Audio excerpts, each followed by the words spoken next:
As a general practitioner, you will come across a staggering amount of traumatic injuries. In this video, we will go through the most common diagnoses for wrist pain after a traumatic injury. Contusion. If the injury was light, it is most likely merely a contusion. Examination of the wrist will show swelling and possible hemorrhages, a pain that is constantly present and may get worse during passive and active movement. If there are no signs of other pathologies present, the patient is sent home with the following instructions. To reduce pain and swelling, the patient is advised to keep the wrist high, possibly with a sling, and to ice the location of the contusion. The wrist should be used normally up to the threshold of it being too painful. Complete immobilization is not recommended, as it may cause unnecessary stiffness in the wrist joint. Depending on the severity of the contusion, the healing process takes about 1 to 6 weeks. Distal radius fracture. This patient comes to the doctor's office after a fall on the hand or wrist, presenting with pain on the head of the distal radius, swelling, bruising and trouble using the hand and wrist. When examining the wrist, there should be special attention to assessing the function of the nerves and circulation to the hand. If a fracture of the distal radius is suspected, the patient will generally be sent to the radiology department for a wrist X-ray. No signs of fractures on the X-ray leads to contusion as the next most likely diagnosis, resulting in them being sent home with the accompanying recommendations. In case of a fracture, the patient will receive a cast for 4 to 6 weeks. In the case of a dislocated fracture, this might be visible as a deviant position of the bone during examination. Dislocated fractures will be sent to the ER, where reposition and further treatment will take place. Scaphoid fracture. This is a diagnosis you do not want to miss. If not treated properly, not only will these symptoms persist, but there will also be an increased risk of early onset arthrosis of the wrist. The patient will generally present with a painful wrist after a fall onto an outstretched hand.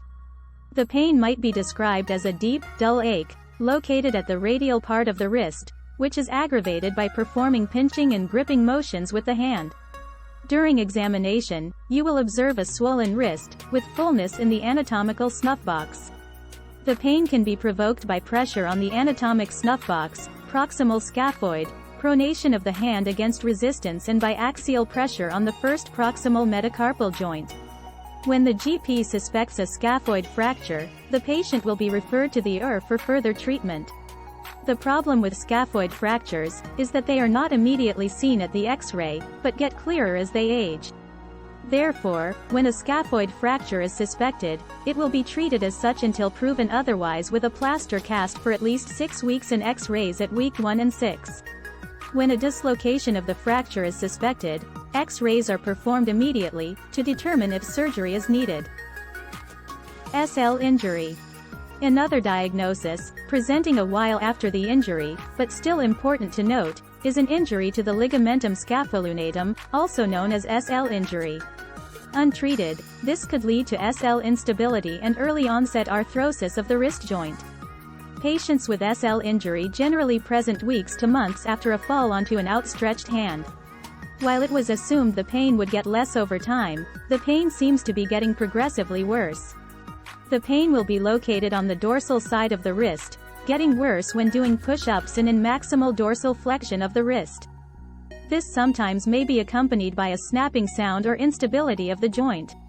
In case of possible SL injury, the patient is referred to a surgeon for further assessment and treatment.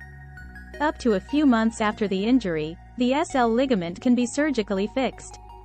However, this will only help the pain if there is no arthrosis present yet. After this, treatment consists of the usual arthrosis treatment, focusing mostly on pain management. Though there are many more possible traumatic injuries to the wrist, we hope to have informed you well enough so that you feel a little more prepared for your next medical internship. If you have found this video useful, please like, comment, share and subscribe to support the creation of more videos like this. Good luck studying, and we hope to see you next time.